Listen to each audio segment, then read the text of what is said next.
माननीय अध्यक्ष जी,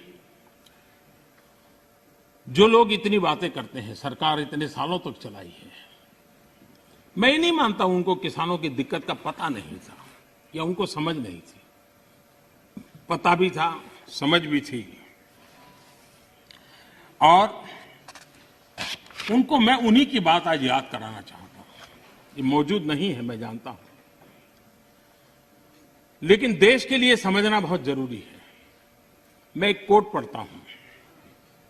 the state took initiative to amend their state APMC act in the year 2005 itself, providing for direct marketing, contract farming, setting up of a private market, consumer farmer markets, e-trading, and notified the rules in 2007 to implement the amended provision.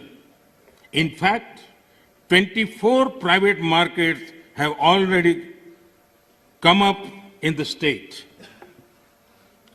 ये किसने कहा था? ये APMC act बदल दिया है, इस बात को कौन गर्व से कह रहा था? 24 ऐसे बाजार बन चुके हैं, इसका गौरव कौन कर रहा था? डॉक्टर मनमोहन सिंह जी की सरकार के कृषि मंत्री श्रीमान शरद पवार जी गर्व की बात कर रहे थे। ये उनका कोर्ट में कह रहा हूं। अब आज एकदम से उल्टी बात कर रहे हैं, और इसलिए शक होता है कि आखिरकार आप किसानों को भ्रमित करने के लिए रास्ता क्यों चुना है?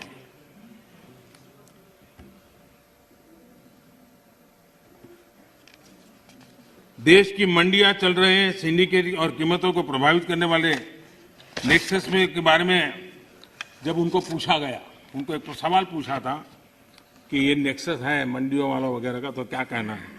तो शरद पवार का एक दूसरा जवाब है, वो भी बड़ा इंटरेस्टिंग है। उन्होंने कहा था, किसानों के बचाव के लिए ही तो एपीएमसी रिफॉर्म को प्रमोट किया जा रहा है, ताकि किसानों को एपीएमसी मंडियों का विकल्प मिले। जब ज्यादा व्यापारी रजिस्टर होंगे तब स्पर्धा बढ़ेगी और मंडी में सांठगांठ इससे खत्म होगी। ये बात उन्होंने कही है, और इसलिए मैं समझता हूं कि इन बातों को हमने समझना होगा।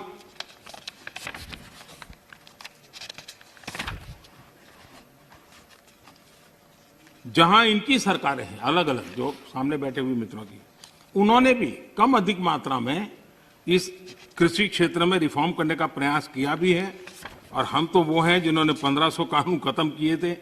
हम प्रोग्रेसिव पॉलिटिक्स में विश्वास करते हैं, हम रिग्रेसिव पॉलिटिक्स में जाना नहीं चाहते हैं। और इसलिए, और भोजपुरी में तो एक कहावत है, कुछ लोग ऐसे हैं, भोजपुरी में कहावत है, ना खेलब ना खेल देव, खेलबे बिगाड़ब। न खेलूंगा न खेलने दूंगा, मैं खेल को बिगाड़ के रखूंगा।